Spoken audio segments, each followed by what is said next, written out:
Hello viewers, welcome to my channel. আজ আমি রান্না করব মরমা মাছের ঝোল রেসিপি। এজন্য এখানে মরমা মাছ কেটে ভালো করে পরিষ্কার করে নিয়েছি। এবারে মাছগুলোতে হলুদ ও লবণ দিয়ে মাখিয়ে তেলে ভেজে নিব। মাছগুলোকে আমি মাখিয়ে নিয়েছি।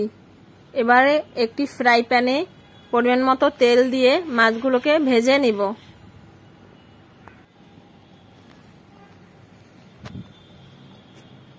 তেলটা গরম হয়ে গেলে এতে আমি মাছগুলোকে দিয়ে দেব।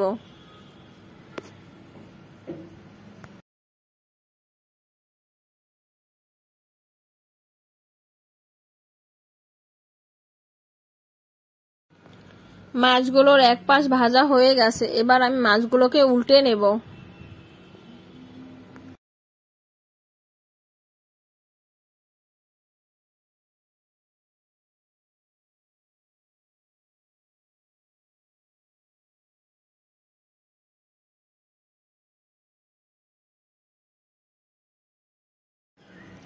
মাছের অপর পাশও ভাজা হয়ে গেছে, এবার মাছগুলোকে তুলে নেব।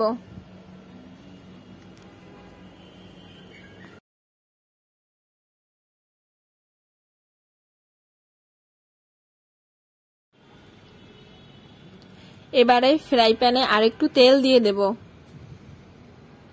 এবারে এতে গোটা জিরা ও কালো জিরা ফোড়ন দিয়ে দেব।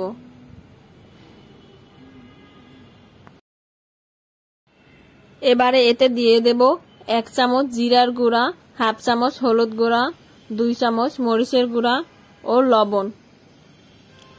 আর এখানে দিয়ে দেব সরিষা বাটা।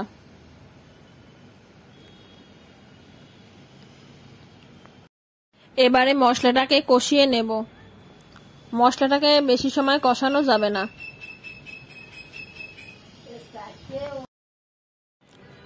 এবারে এতে জল দিয়ে দেব।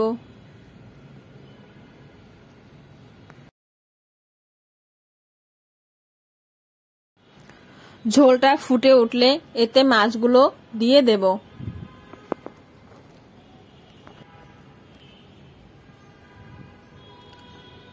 এবারে কিছু সময় রান্না করে নেব।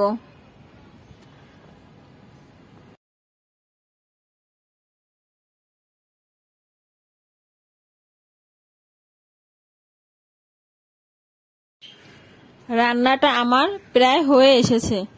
এবার এতে 2টি কাঁচামরিচ ভেঙে দিয়ে দেব ও একটু গরম মশলা দিয়ে নামিয়ে নেব। তৈরি হয়ে গেল মজাদার মরমা মাছের ঝোল রেসিপি। আমার রান্না আপনাদের ভালো লাগলে ভিডিওটিতে লাইক, কমেন্ট ও শেয়ার করে দিবেন। ভিডিওটি শেষ পর্যন্ত দেখার জন্য সবাইকে ধন্যবাদ।